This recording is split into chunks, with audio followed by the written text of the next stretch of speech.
இந்த கோட்டையை என்னப்பா அப்படின்னு எங்கள் தாத்தாவை கேட்பேன். அது எனக்கு அப்புறம் தெரியும் அப்படின்னு எங்கள் தாத்தா சொல்லுவார்.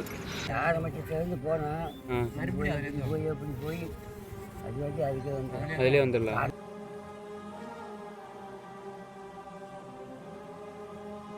நாம் இப்போ ஒரு பழங்கால அறிவியல் பூர்வமான புதிர்நிலை, கணிதம், வரலாறு, மகாபாரத போர்வீகம் சம்பந்தப்பட்ட 5000 ஆண்டுகள் பழமை வாய்ந்த இடத்தை நோக்கி தான் நம்மளுடைய இந்த பயணம்.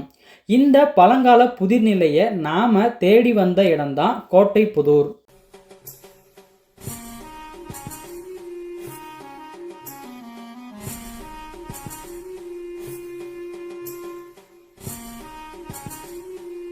சேலம் புதிய பேருந்து நிலையத்திலிருந்து சேலத்திலிருந்து கோவை நோக்கி போகக்கூடிய தேசிய நெடுஞ்சாலையில் ஒரு 25 கிலோமீட்டர் நம்ம பயணம் செஞ்சு வந்தோம்னா நம்ம அடையக்கூடிய இடம் தான் வந்து காக்காப்பாளையம். இந்த காக்காப்பாளையம்லேருந்து இளம்பலை போகக்கூடிய ரோட்டில் திருவள்ளிப்பட்டியை கடந்து 1 கிலோமீட்டர் தாண்டி வந்தோம்னா நமக்கு வரக்கூடிய இடம் தான் வந்து வேம்படிதாளம். இந்த வேம்படிதாளம் பகுதிகளில் தான் வந்து நமக்கு 7 சுத்து கோட்டைன்னு சொல்லக்கூடிய கோட்டை புதூருக்கு போகிற வழியானது இருக்குது. நாம் இந்த வேம்படிதாளம் பேருந்து நிறுத்தத்திலிருந்து இடது பக்கம் போனோம்னா நம்ம இப்போ கோட்டை புதூருக்கு போயிடலாம். நீங்கள் புதுசாக இந்த இடத்துக்கு வரீங்க அப்படின்னா இந்த வேம்படிதாளம் பகுதிகளில் மக்கள்கிட்ட வழி கேட்டு வாங்க. என்னடா இது புதிர் நிலைன்னு ஒரே புதிராக சொல்கிறாங்கன்னு நீங்களும் நினைக்கலாம். ஆமாங்க, இதை பற்றி கேள்விப்பட்டப்போ எங்களுக்கும் ஒன்றும் புரியல. அதுவும் 5000 ஆண்டுகள் பழமை வாய்ந்ததுன்னு சொல்கிறாங்க. அப்படி அங்கே என்னதான் இருக்குன்னு நாங்கள் அதை பார்த்தே ஆகணும்னு தேடி வந்திருக்கோம். நீங்களும் எங்களோட சேர்ந்து பயணித்து அதை பற்றி தெரிஞ்சுக்கோங்க. நாம் இப்போது மக்களால் 7 சுத்து கோட்டைன்னு அழைக்கப்படுற கோட்டை புதூர் கிராமத்தை வந்தடைஞ்சிட்டோம். இந்த கிராம மக்களோட தொழில் முறைன்னு பார்த்தோம்னா நெசவு, புடவை நெய்கிறது. திரும்புகிற பக்கம் எல்லாம் புடவை நெய்யும் இயந்திரத்தோட சத்தம் கேட்க முடியுது. இந்த புதிர் நிலையானது எங்கே கரெக்டாக அமைஞ்சிருக்கு அப்படின்னு பார்த்தோம்னா சேலம் மாவட்டத்தில் வீரபாண்டியில் வேம்படிதளம் அப்படின்னு சொல்லக்கூடிய பகுதிகளில் இருந்து உள்ள கிராம பகுதிகளில் 1 கிலோமீட்டர் கடந்து வந்தோம்னா நம்ம இந்த இடத்த வந்து அடைஞ்சிடலாம். நாம் இப்போ 1 கிலோமீட்டர் பயணத்துக்கு அப்புறம் வந்தாச்சு.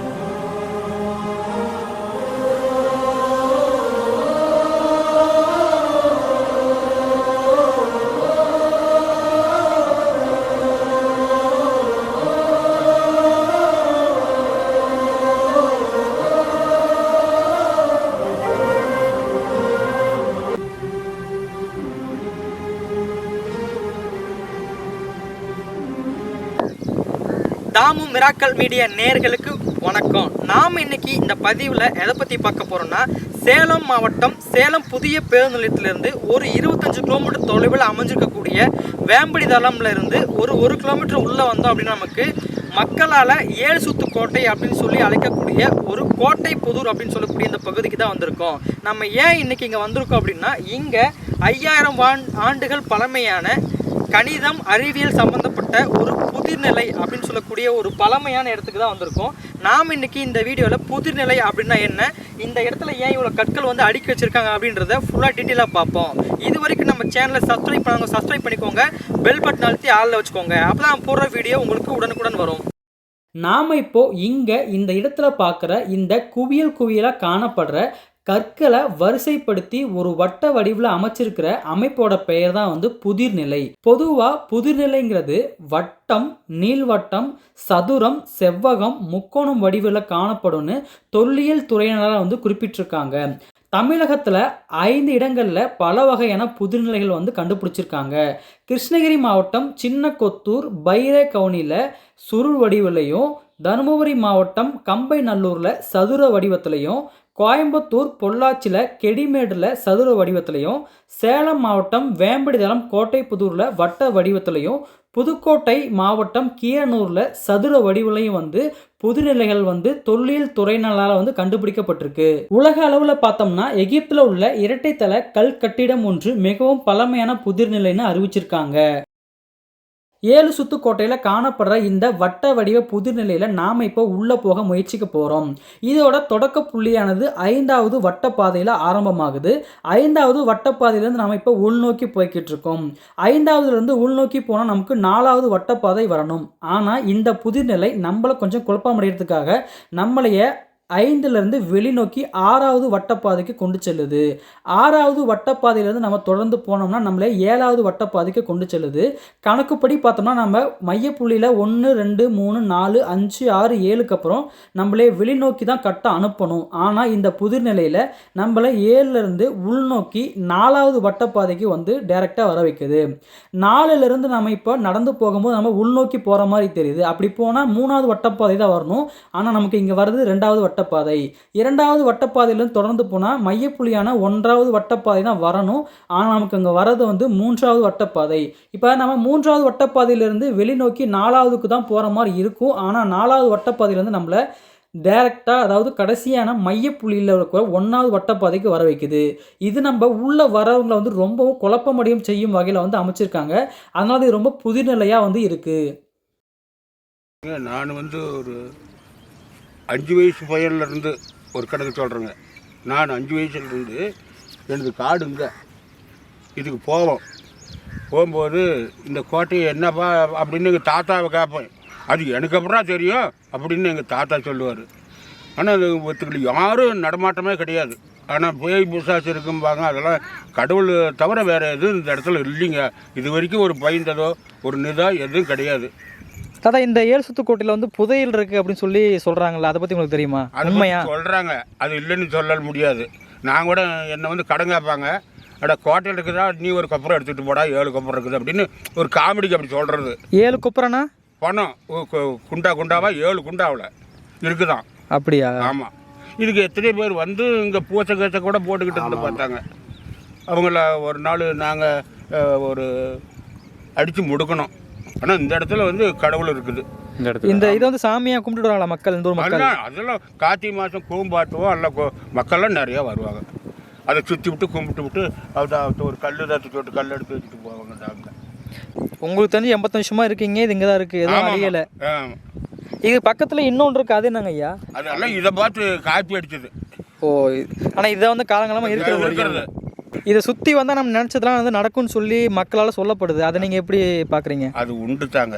ஏன்னு கேளு, நாம் அதுக்கே வரணும். ஒரு கணக்கு வச்சுக்க, தண்ணி வச்சுக்கிட்டு நாம் வந்து அதுக்குன்னு வரணும். எங்களுக்கு ஆணவத்தில் சுற்றுவோம். இப்போ நாங்கள் என்ன போய் வர்றோமா, ஆடு மேய்க்கிறோமா வாடகை சுற்றுறோம்னு சுற்றுறோம். ஒரு ஐதீகம் இருக்குது, நம்பிக்கையோடு சுற்றணும். ஆனால் பலன் உண்டு, கடவுளே தான் இருக்கிறாரு. அதெல்லாம் சும்மா வெறுவார்த்தை கிடையாது. இல்லைன்னா எத்தனை பேர் செத்துருக்குன்னு தெரியுமா? இல்லைன்னா அது இப்படி கிடக்காதுங்க. ஒரு உதாரணத்தை, இப்போ எனக்கு 85 வருஷம் ஆகுது. ஒரு கணக்கு 80 வருஷமாக ஒரு தெரியும் ஒரு கணக்கு. இன்னும் 80 வருஷமாக ஊடு கூட்டலைன்னா குப்பையாயிடுதா இல்லையா? ஆமாங்க. இது தாங்குமா? அப்படி அதெல்லாம் ஒன்றும் ஆகாது. இன்னும் எந்த காலத்துக்கும் ஆகாதுங்க. மூட்டா புதையாயிடுது. இப்போ இது 200 வருஷமாக இது இப்படியே தான் இருக்குது. எந்த ஒரு செடி முளைக்கல, எது முளைக்கல, இப்படியே தான் இருக்குது, வச்ச மாதிரியே தான் இருக்குது. அது வந்துங்க, இந்த வந்து ஆனால் அந்த காலத்தில் இருந்திருக்கிறாங்க. அது வந்து எப்படின்னா, அந்தாண்ட வீடு கட்டுற போது நாங்கள் வந்து எல்லாம் இந்த தாலி, அந்த மண், அதெல்லாம் அந்த மாதிரி செம்மண், அந்த மாதிரி ஓடு உடைச்சல் எல்லாமே இருந்துருக்கு. பழைய காலத்து ஓடு அதெல்லாம் இருந்தது. இந்த ஏரியா எல்லாமே ஃபுல்லாக கிடந்துச்சு. அந்த ஓடு, இந்த மண், அந்த பானை, அந்த வாலிமே இருக்குல்ல, அந்த காலத்து மக்கள் வாழ்ந்து சான்றுகள் இந்த பகுதியில் எல்லாமே கிடக்கும். ஏங்கப்பா, இதுக்குள்ளே கரெக்டாக பூந்து வரலை அப்படின்னா பைத்தியம் பிடிச்சி அப்படின்லாம் சொல்கிறாங்க. அது எப்படிங்க? அதெல்லாம் எதுவும் இல்லைங்க. அதெல்லாம் ஒன்றும் இல்லைங்க. நாம் வந்து அது முறையோடு வரணும். அதுதான் நம்ம கணக்கு. அடம் பண்ணுறதுக்கு அது எது வேணாலும், அதுக்கு என்ன அப்படின்னு குறுக்க கூட போகலாம் இல்லையா? இப்போ நான் போகலாம்ல, ஆனால் நான் சொல்லுது. ஆனால் அப்படி அதுக்கு கணக்கு. அது வேறு அந்த காலத்துலேயும் அந்த மாதிரி எடுத்து வச்சுருக்கிறாங்க. சும்மா எடுத்து வச்ச கல் அந்த மாதிரி எடுத்து வச்சுருக்கிறாங்க. யோசனை பண்ணக்கூடிய அளவுக்கு தான் இருக்குது. இருக்கிறவங்க வந்து இந்த மாதிரி ஒரு கணக்கு போட்டு இதை கொண்டாட முடியாது. தெற்கு கோவா மாநிலத்தில் சங்கியம் வட்டம் குஷாவதி நதிக்கரையில் பஞ்சைமோல் கிராமத்தில் உஸ்கலிமோல் பகுதியில் அமைஞ்சிருக்கிற 7 நிலை பாதைகளை கொண்ட பெருங்கற்கால வட்ட புதுநிலை வந்து பாறையில் கீறப்பட்டிருக்கிறது அப்படின்றத 1993ஆம் ஆண்டு சில தொல்லியல் களப்பணியாளர்கள் வந்து கண்டுபிடிச்சிருக்காங்க. இந்த பாறை ஓவியங்கள் சுமார் 5000 ஆண்டுகள் வந்து பழமையானதுன்னு சொல்லி கருதப்படுது. அங்கே காணப்படுற அந்த பாறை ஓவியமும் இங்கே காணப்படுற இந்த வட்ட வடிவில் காணப்படுற புதுநிலையும் வந்து ஒரே நிலையை ஒத்து போகிறதால இது 5000 ஆண்டுகள் வந்து பழமை வாய்ந்ததுன்னு சொல்லி சொல்றாங்க. இதே மாதிரியான வட்ட வடிவ புதுநிலை ஆந்திராவில் குண்டூர் மாவட்டம் தாடிப்பள்ளி வட்டம் விஜயவாடா நகரத்தில் கிருஷ்ண ஆற்றங்கரையில் 4-5ஆம் நூற்றாண்டை சார்ந்த குடைவரைகள் இருக்கிறதாகவும் இங்குள்ள ஒரு குகையின் தரையில் கிபி 6ஆம் நூற்றாண்டை சார்ந்த ஒரு புதுநிலை கீறப்பட்டிருக்கிறதுன்னு வந்து குறிப்பிட்டிருக்காங்க. கர்நாடக மாநிலம் அஷன் மாவட்டம் பேலூர் வட்டம் ஹலபேடு நகரில் கிபி 1121ஆம் ஆண்டை சேர்ந்த ஹோய்சலேஸ்வரா சிவன் கோயில் வந்து உள்ளது. இங்கு சக்கரவியூகம் அமைப்பில் ஒரு புதிர்நிலை வந்து காணப்படுது. சுருள் வடிவுல விந்தையான பாணியில் அமைந்துள்ள புதிர்நிலை மகாபாரத பத்ம வியூக சக்கரவியூகத்தை நினைவுபடுறதா வந்து குறிப்பிடப்பட்டுள்ளது. கோவாவில் காணப்படுற பாறை கீறல்களை வச்சு வட்ட வடிவ புதிர்நிலை சுமார் 5000 ஆண்டுகள் பழமை வாய்ந்ததாக இருக்கலாம்னு சொல்லிட்டு கருதப்படுது.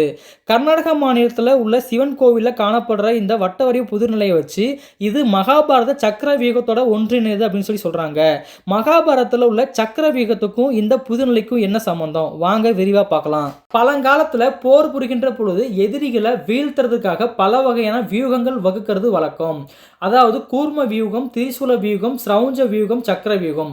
மகாபாரதத்தில் பாண்டவர்களுக்கும் கௌரவர்களுக்கும் நடக்கிற 18 நாள் போர்ல அபிமன்யு இறந்து போறாரு. இதுக்கு காரணமா இந்த சக்கர வியூகம் தான் வந்து அமையுது. இந்த சக்கர வியூகத்தை ஜெயிக்க தெரிஞ்சது 2 பேர் தான். ஒன்று கிருஷ்ணர், இன்னொருத்தர் அர்ஜுனன். அர்ஜுனனோட மனைவி பெயர் சுபத்திரை. சுபத்திரை கர்ப்பகாலமாக இருக்கும்போது அர்ஜுனன் வந்து இந்த சக்கர வியூகத்தை கையாளுற விதிமுறைகளை வந்து பகிர்ந்துக்கிறாரு. அப்போ கருவில் உள்ள அபிமன்யு நல்லா கேட்டு தெரிஞ்சுக்கிறாரு. பாண்டவர்களுக்கும் கௌரவர்களுக்கும் நடக்கிற 18 நாள் மகாபாரத போர்ல 14ஆம் நாள் அன்னைக்கு கௌரவர்கள் வந்து சக்கர வியூகத்தை அமைக்கிறாங்க. சக்கர வியூகத்தை பற்றி நன்கு அறிஞ்ச அர்ஜுனன் கிருஷ்ணனை சூழ்ச்சமத்தால் வேறு இடத்துக்கு போர் புரிய போகிற மாதிரி செய்கிறாங்க. அப்போ யாரும் சக்கர வியூகத்தை அறிஞ்சவங்க அந்த இடத்துல இல்லை. அர்ஜுனனுடைய மகனாகிய அபிமன்யு இந்த சக்கர வியூகத்தை எப்படி கையாளணும்னு தனக்கு தெரியும்னு சொல்றாரு. தன்னுடைய சில சேனைகளை கூட்டிட்டு உள்ள போறாரு. அவர் சொன்ன மாதிரி சக்கர வியூகத்தோட மையப்பகுதியை அடையிறாரு. ஆனா அங்க கை கால்கள் துண்டிக்கப்பட்டு அவர் கொல்லப்படுறாரு. சக்கர வியூகத்தை நன்கு அறிஞ்ச அபிமன்யு எப்படி இறந்தாரு, அதுக்கு காரணம் என்ன அப்படின்னு பார்த்தோம்னா அர்ஜுனன் சுபத்திரை கிட்ட சக்கர வியூகத்துக்குள்ள எப்படி உள்ள போகணும் அப்படின்னு சொல்ற வரைக்கும் சுபத்திரை வந்து முழிச்சுக்கிட்டு இருக்காங்க. உள்ள இருந்து வெளியே வரும் பொழுது கையாண்ட யுக்தியை சொல்லும் பொழுது சுபத்திரை வந்து தூங்கிடுறாங்க. அப்ப அபிமன்யு அதை கத்துக்காம போறாரு. சக்கர வியூகம் தான் இருக்கிறதுலயே பவர்ஃபுல். இதுல அக்ரோனி சேனை, அதாவது ஒரு அக்ரோனி சேனையில் 2,18,700 வீரர்கள் இருப்பாங்க. 11 அக்ரோனி சேனையை சேர்த்து 24,05,700 வீரர்களை கொண்டு அமைக்கப்படுறதா இந்த சக்கர வியூகம். அதனால் இதுக்குள்ளே போயிட்டு வர்றது அவ்வளவு சுலபம் கிடையாது. சக்கர வியூகம் அமைச்சிருக்கிற இந்த கற்களில் உள்ள இடத்துல எல்லாம் வந்து இந்த வீரர்கள் வந்து இருப்பாங்க. இந்த வீரர்கள் வந்து இந்த களத்தில் சுற்றிக்கிட்டே வரும்பொழுது ஒவ்வொரு வீரர்கள் சாக சாக அந்த இடத்த நிரப்பிக்கிட்டே இருப்பாங்க. அதனால் உள்ளே போயிட்டு நம்மளால் எளிதில் வெளியே வர முடியாது. 7 சுற்று அமைப்புகளோட காணப்படுறதால ஊர் மக்களால் இது 7 சுத்து கோட்டைன்னு அழைக்கப்படுது. இங்கே கார்த்திகை, பௌர்ணமி, அமாவாசை அன்னைக்கு வந்து தெய்வ வழிபாடு நடத்துகிறாங்க.